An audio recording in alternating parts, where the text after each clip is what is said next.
Junkies. I am your guest host today, Phatman. And I am BT Meeks. We're filling in today for Josh Taylor and Justin Smead. They'll be back next week. Both had some other commitments tonight, and we decided, heck, you know what?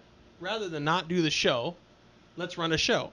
I am the producer normally, and I never get to be behind the camera. I have my own show, but only very small. I never get to do a sports show, so I always have to fight and scream at my partner on that show, Little Boy. Yeah. But this should be fun, and I love the Chargers, and I love sports, and I'm behind the camera, so this time I'm in front of the camera. And see, this time I am a diehard Redskins fan, so I'm going to offer a outside perspective on how the Chargers should be feeling through Week 3 so far with Phatman right here. All right. Well, you actually used to have BT on PMLB. Once upon a time, yes. Yeah, and that was actually a really good show. You just had conflicts with work, so I appreciate you coming in tonight. Yeah, I'm glad I could be here. I want to have you on a few of the shows, once in a while, because you do have really good knowledge, and, yes. and it should be out there. But let's talk. Oh, I'm sorry. What now? Oh, okay. I'm getting yelled at by Jason there in the studio there. So all right, let's get to work here.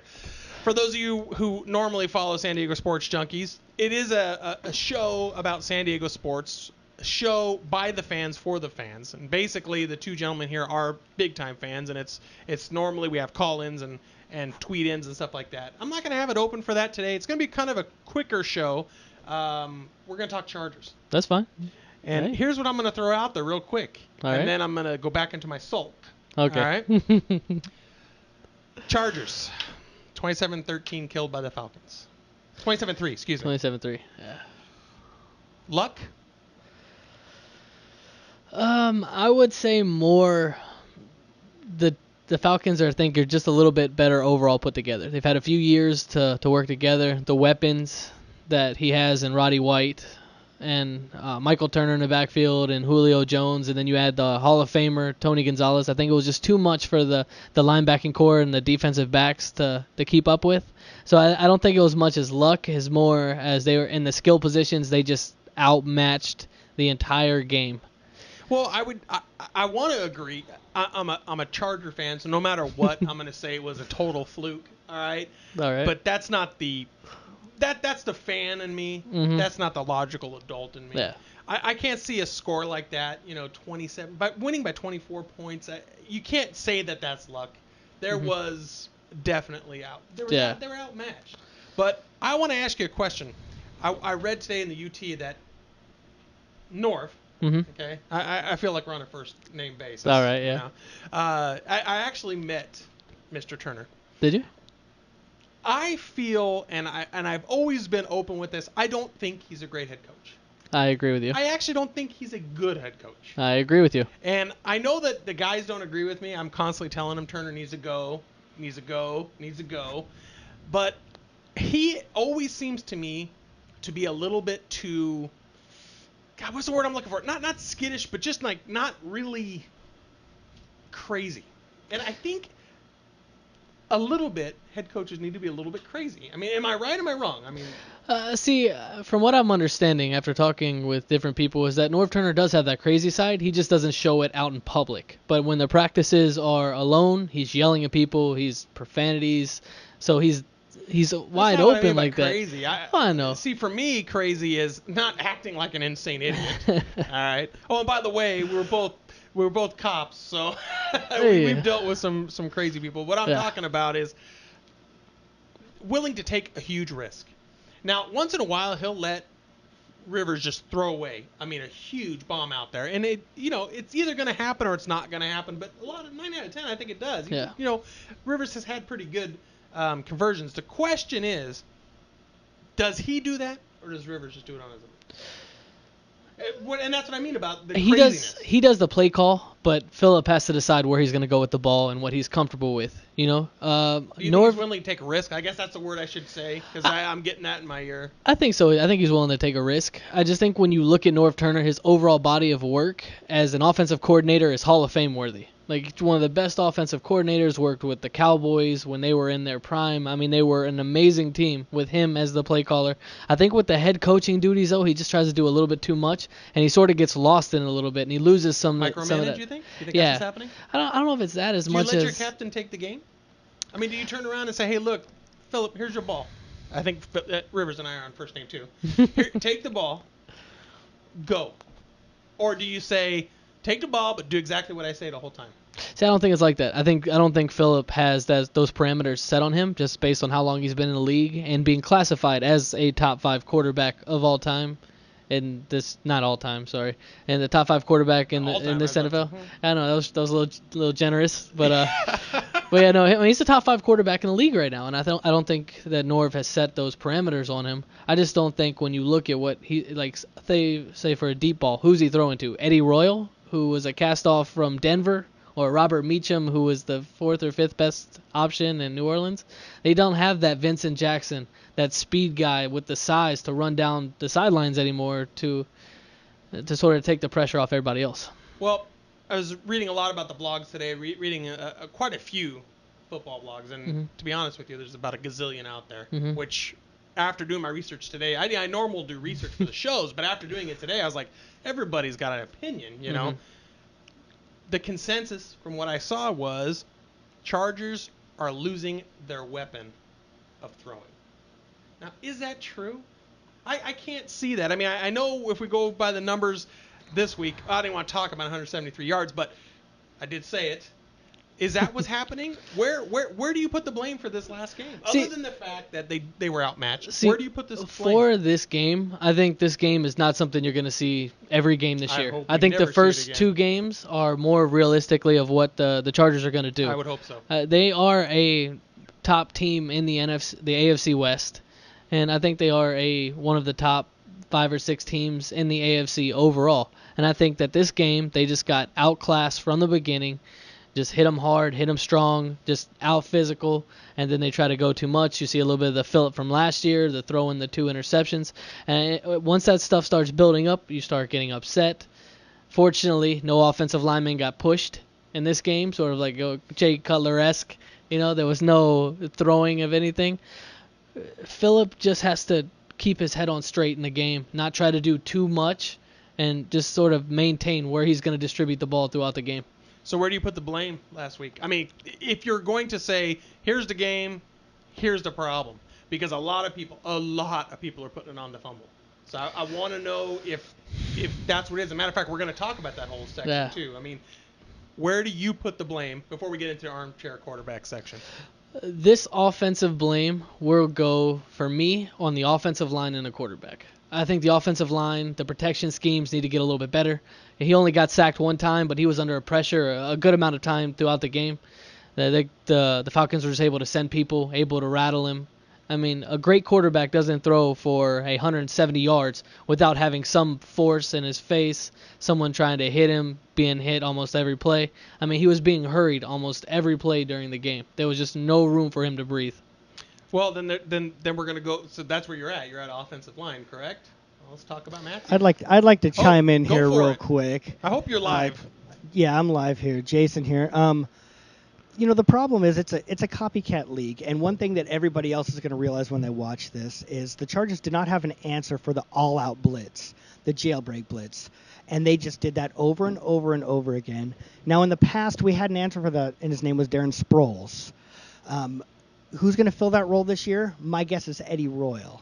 I think that it was a game plan problem, and I lay that a little bit on Norv. I think Norv's a great game planner. I think he's a great offensive mind. I think he's a great head coach.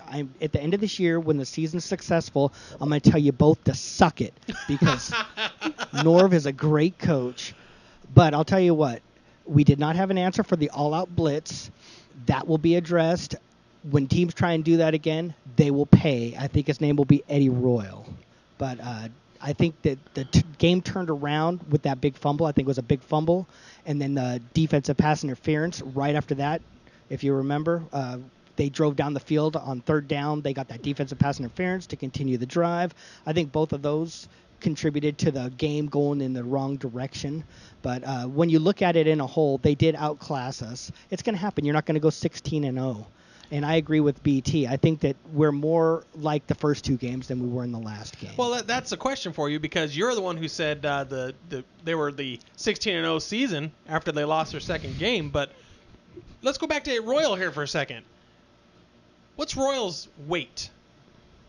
Oh, I don't know. He's a little guy. Probably 180, 190, like Right. max. Yeah. What do we have? Sproly. Sproly was like 110 pounds. I don't know. soaking wet. Sproles was a good 200 plus. I mean, No, he's a I think short. he No, was- he was he a was- I short, think stocky Roy- guy. Yeah. I think. Sproles all right. was around 200, maybe a little bit below 200. So you're telling me he's going to be a Sproly? I don't think so. And what's going to happen as soon as he is a Sproly? Is he going to be gone like Sproly? We're not on first name basis. Okay, we're going back to this Norv topic real quick about being a great coach. Sean Payton is a great coach because he knows how to work with Darren Sproles and how to get Darren Sproles open. Why couldn't Norv do that here? That is something that concerns me about Norv, is he had a great running back in Sproles and was not able to do anything close to like what the Saints have done with him in New Orleans. What I want to know is, people, and I don't really want to harp on Norv the whole day, although I think he should be gone, is really what has he done for our team as far as we're always right there at the end and dying off? Who do you put in blame for that? You know, and they hold on. Now the Spanos family, to their credit, they will spend a fortune on a team, and they did spend a fortune on a team. They have given him the tools he needs. And Jason, I hope you pop in on this. What else can you do? Where is the I disagree problem? with you. I don't think they've given him the tools they need. They gave him who's as much money who's the as he wanted starting to left? spend. Who's the starting left tackle? Listen, Do you know who it is? no, go ahead. Mike Harris. You know where he came from in college? Neither do I, because he wasn't UCLA. drafted. He was not on anybody's board to be drafted. He's an undrafted rookie starting as a left Are tackle. you telling me that was 100%?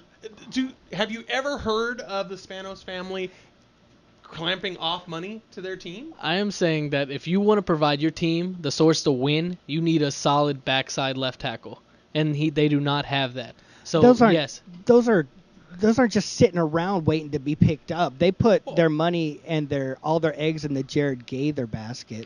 Yeah, but and you it think- just didn't work out. What- but what other team has a top flight left Actually, tackle I'm gonna tell you that sitting, Gaither said his sitting back in the is feeling wings better. as a backup? Nobody.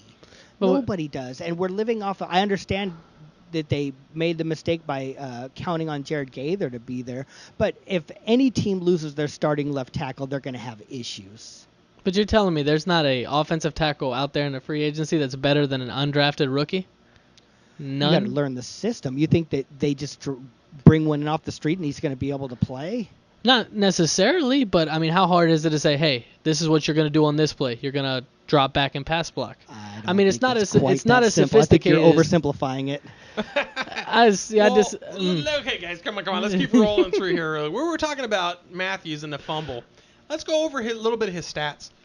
He has only fumbled 11 times in 27 games. Only? Now, yeah, but I say only because really you're close to 1 in 3 there, you know. And when somebody's able to get their helmet on the ball, it's gonna come out. I don't care what you have. And we're gonna go back to that because one of the questions we were saying was Witherspoon lucky or was he good? Was Matthews ready to come back? I think so. But all these blogs again are really crushing this guy.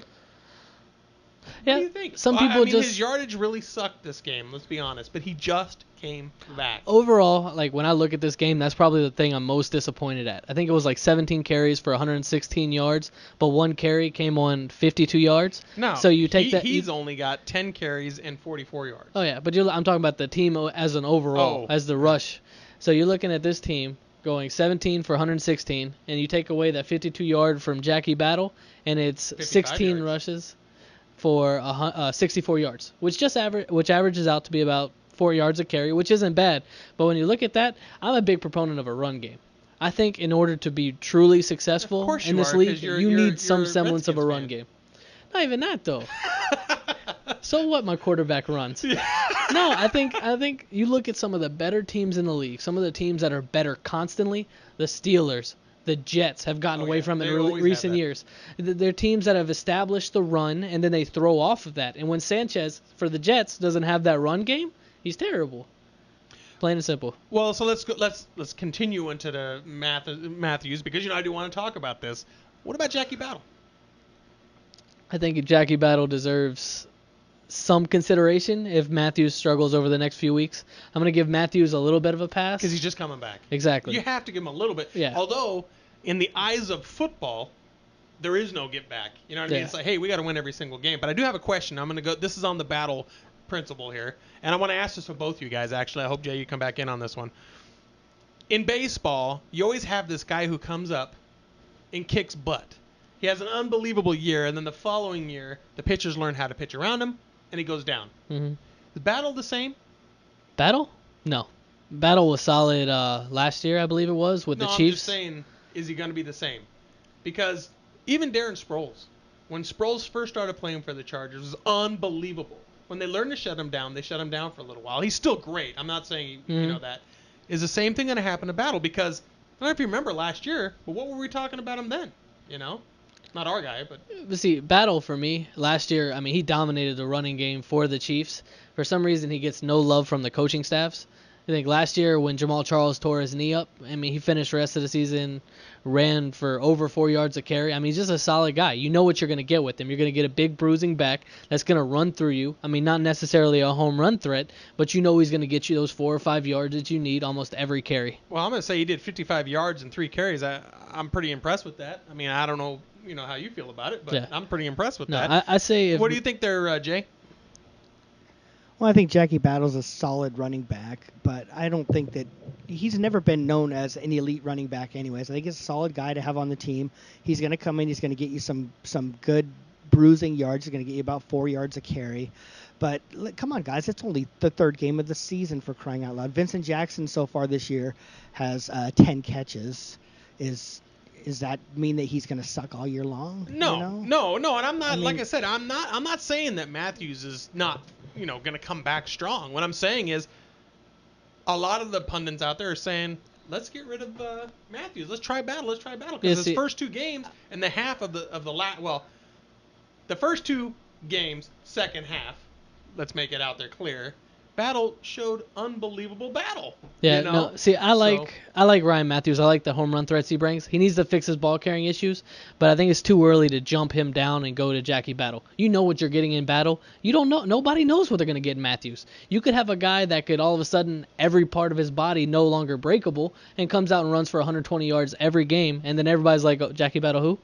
Now the reason I'm talking about Jackie Battle is because I love the guy. I think he's that white, the blue nose, just hard, ram it down your throat, solid running back that gets no love. So I'm trying to share a little bit of you want to share the love with exactly. him a little bit? I respect the guy for what he brings to the game, and people should talk about him a little bit more. And I would take Jackie Battle any day over Curtis Brinkley or Ronnie Brown. All right, well, let's keep going on here real quick. This is the last talk I'm going to talk about Matthews. Well, maybe not. The fumble on the 4th. The end to the beginning to the end. What was it?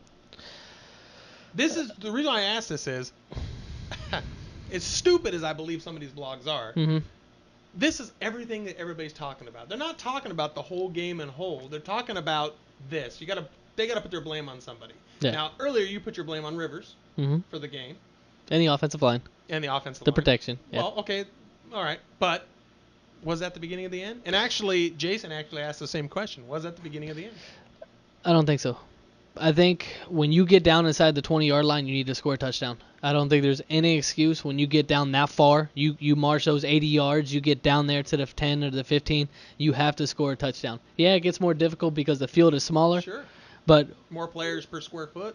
Exactly. I think when you look at it, Ryan Matthews needs to be able to hold on to the ball better. And if he doesn't, maybe he can pull a Tiki Barber. Tiki Barber struggled his entire career with fumbling. And in the last 5 years, he finally got taught about how to hold the ball and didn't fumble the ball ever.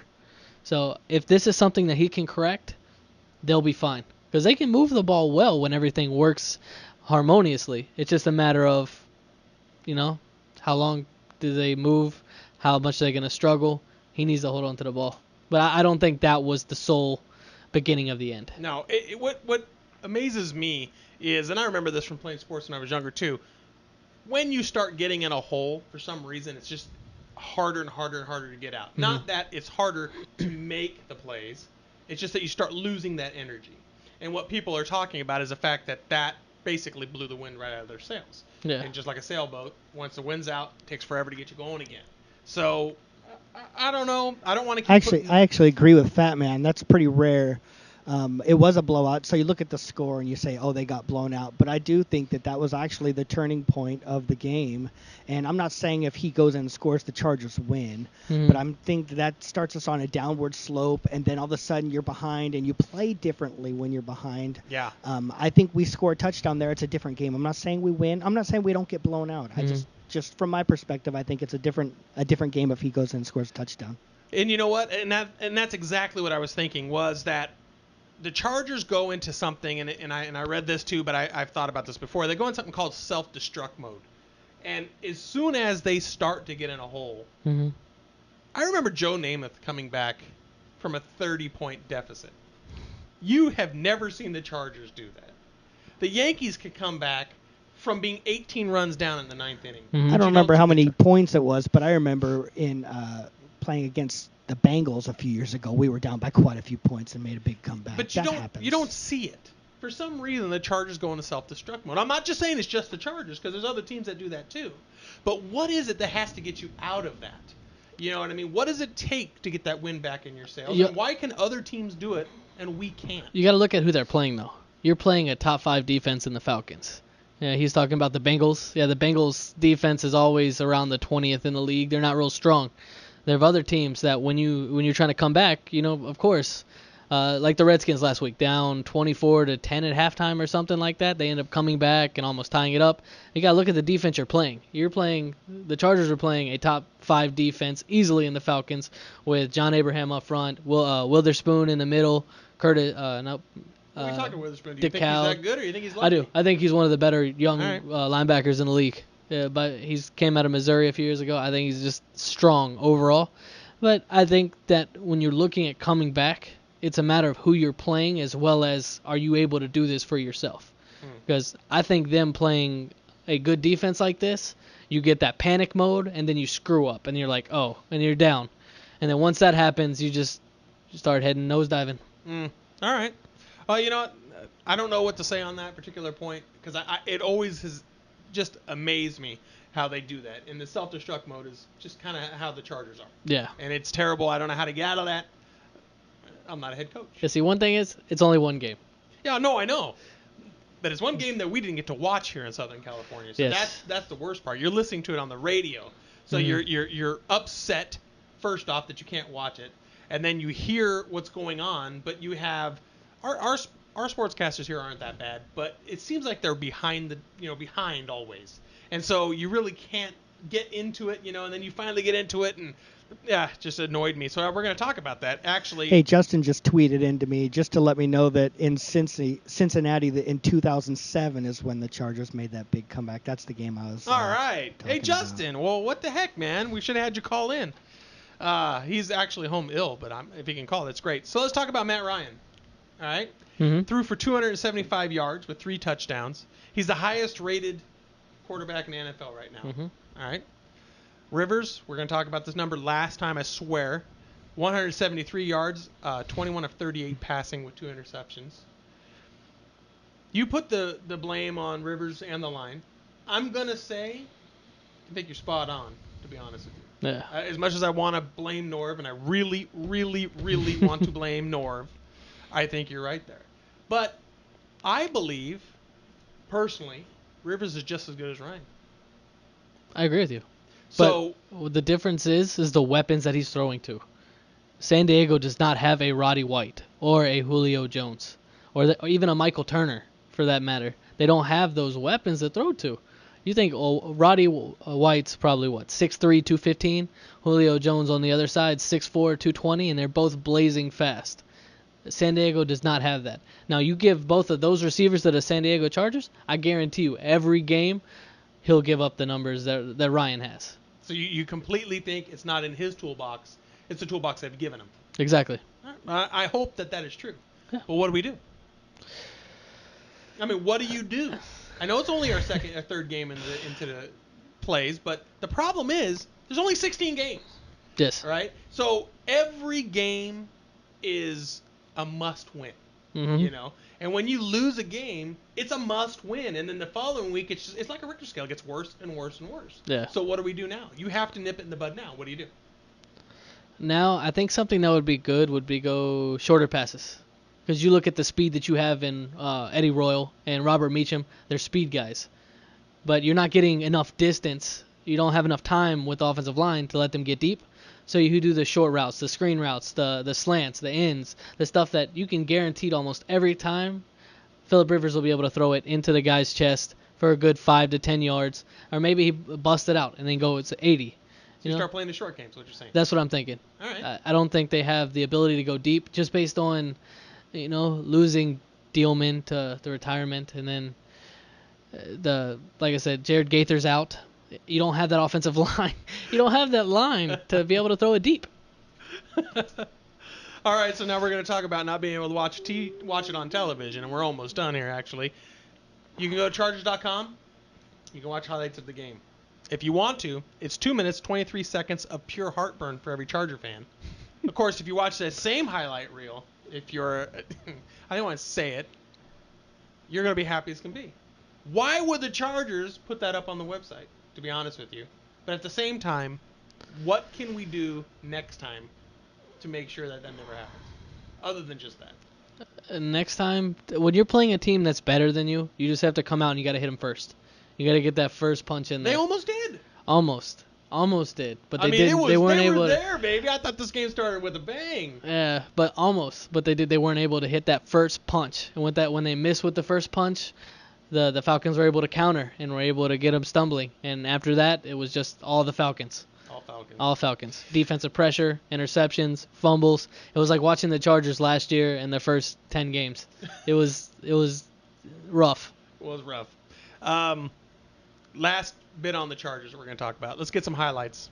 My highlight of the game, Jackie Battle, baby. Absolutely. Because there's really no other highlight to do, but I do like him. I'm going to vote him best offensive player of the game. And my player of the game would have to be Antoine Cason. Okay. Being able to pick off Matt Ryan. Yeah, it's funny. We talked about Cason. He's got 1 interception this year, 11 in careers. Mm-hmm. Matt, he is 195 pounds, this guy. Mm-hmm. 6'1". Mm-hmm. Do you think he should be on? I don't know. I'm a little bit. I like him, but I don't know. What do you think? He's all right. He's not like Quentin Jammer in his prime. I think if you had another solid shutdown corner, I think Cason might be better off in the nickel. You know, it's funny. I don't want to stop you because I want you to talk about that. But you're talking about Quentin Jammer. You know, he's having a surgery now. Mm-hmm. We used to call him Stone Hands. The guy cannot pick off anything. I mean, he just can't. But he's a great coverage. Mm-hmm. Great coverage. So the reason why I was going on Cason was his size, his weight, his height, everything is there. But what he doesn't have is he's only got 5.5 on the tackles. So what do you do?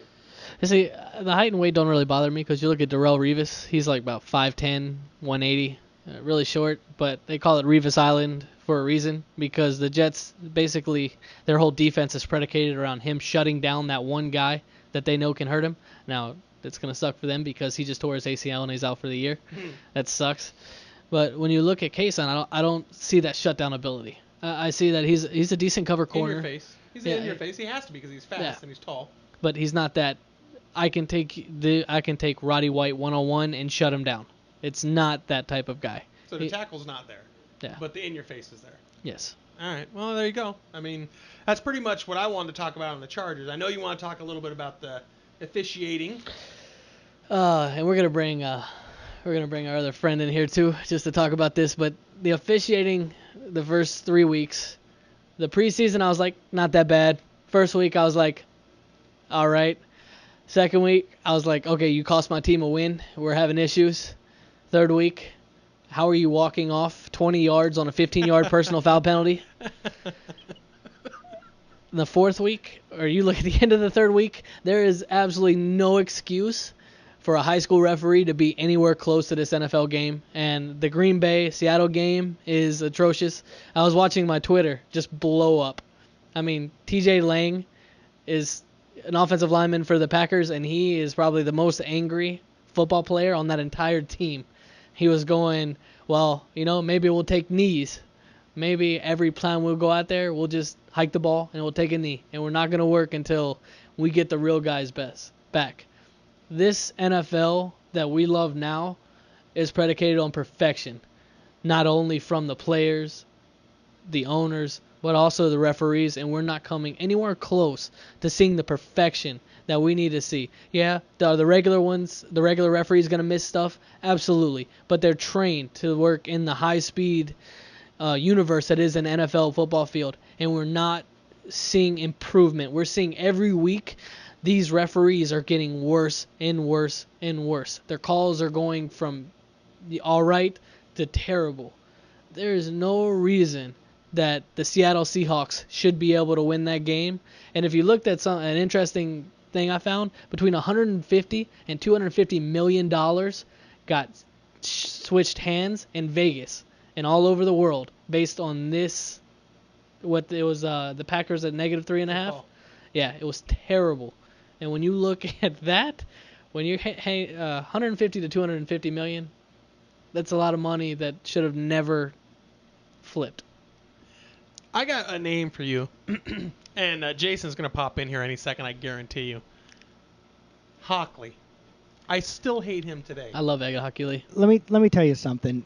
The refs are definitely a step down, but let's get off of these refs. The fact that the refs aren't playing is not just because of the NFL. The refs aren't making this deal too. So first of all, let's not put this all on the NFL. This is both sides not being able to come to an agreement, not just the NFL. That's number one. Number two, watch a game now, and all the announcers do is talk about the refs. They're looking, they're nitpicking. I'm not saying they're not worse than the regular refs, because they are. How could they not be? But let's move on. These are the refs that we have. The old refs, the regular refs, cost teams games. Hello, Ed Hockley, San Diego Chargers. It happens. So and let's not also forget, they have regular guys up in the booth. They could have corrected that, and they did not. They can't. The referee, the replay booth, is not able to overchange a touchdown call. The only thing he was able to look at was if the guy actually had his feet and everything in bounds. That was not even a reviewable play. It should have never gone to be I did hear reviewed. that, but you have incidents like that with the regular guys too. It happens. There's definitely going to be a step down because these guys are replacements. These guys are up and above their head, asked to do an impossible job under unbelievable scrutiny. Impossible? This is what they're trained for. They're not. These guys trained. aren't. You're not going to ask me to go ref a game. I'm just not going to do it. Yeah, but that's what they're doing. They're asking guys who are reffing 8-on-8 games and lingerie league and stuff like that. Let's move on. The refs are what we have. The fact that all the announcers do is talk about the refs, all the talk shows do is talk about the refs. I'm so tired of it. The refs are there. Both teams are playing. You know, I disagree with you, BT. No, I completely disagree with not harping on everything that these guys do. You look at 3 different plays on that final drive that gave Seattle hope in life. The first one, Eric Walden's so-called, roughing the passer? Come on, really? A second after he releases the ball? Whatever. The second one, Sam Shields running side by side with Sidney Rice, reaches up with his right hand, knocks the ball down, phantom pass interference call. It's like, come on. We don't expect you to be perfect, but I expect you to be above average. These guys are below a game from last year with the regular refs, and you can find stuff they miss in every single game. They're just not under the same scrutiny. I actually don't have any at all sympathy for the regular refs either, though. Because just like what happened in baseball when the umpires decided to strike out because they wanted more money, it's not their game. They are there to do a job. They are not the athletes. No one pays to see a referee, right? Mm-hmm. Heck with these guys, you know. See, I disagree. See, I don't think you've really had a referee screw over your team yet. You go ask a Green Bay. I have too, and yes, I still we have. hate him every yes, day. we have. Yeah, but you haven't had one of these guys. No, that's what I'm saying. It doesn't matter who the refs are. Yeah, teams are going to get screwed by the refs. It happens. Ed Hockley screwed up 6 years ago. Right, it happens. Let me tell you, every single team has a game that a ref stole from them. It happens. The difference between Ed Hockley and these guys, Ed Hockley came out and said, I am sorry I screwed up. The NFL comes out and say, oh, everything that they're doing is right. They're 100% correct. They're not saying that, and they're not allowing these guys to talk. You look at what these guys, the NFL said today, unbelievable scrutiny. It's not fair. It is not fair what's being done to these guys. I'm not saying they're perfect. I'm not saying they're close to perfect. They're not but the good enough. scrutiny is unbelievable. They're not good enough. I think that's the problem. I think, I commend the NFL for holding to their guns. I don't. I do. I don't. Because just like the rest of the economy, everybody has to make. We're losing money I don't want to get into politics because that's my normal thing. But our economy is crap, right? And you cannot continue to pay people like you do. No one goes, hey, I want to see this game this week because you know who's refereeing? TJ Simmons. Nobody cares who's refereeing the game. You know what I'm so Everybody cares now who's reffing a game. What I'm saying Everybody. is no one goes to see a ref. And these refs need to get back When you to have work Troy and be Aikman, done. who is one of the greatest quarterbacks of all time, saying this game is no longer it's not good because these guys are screwing it up. Because his union's trying to side with the They're refs. sticking together. The unions are sticking together. And that's all it is. But everybody's it's on the fine. same He doesn't bandwagon. care. Move on. Let me tell you, if the refs really cared, they would work out a deal. Yeah, They're they asking don't care. for full-time benefits as part-time guys. The rest of the league doesn't get that. The league can't say we're going to allow you guys to have these And I'm full-time right because benefits, but Tomlinson's nobody saying yes. else. All right, They listen. need to give a little too. Listen there, Jason. Just calm down. Let's all calm down here. This is San Diego Sports Junkies show. The new guys here will not be back next week. Thank you very much again, BT, for coming in. It was great. It's been I had fun. a lot of fun. I wanted to talk a little bit more about North, but we got out of that. I'd like to talk a little bit more about these referees, but we can do that at a later date, I You guess. can always catch these guys on Facebook at facebook.com/SD Sports Junkies, on YouTube, youtube.com/SD Sports Junkies, which is what you're watching this on anyway. You can catch them live every Tuesday night at 7 o'clock. BT, thank you. Yeah. And I think that's it. We'll see you real soon.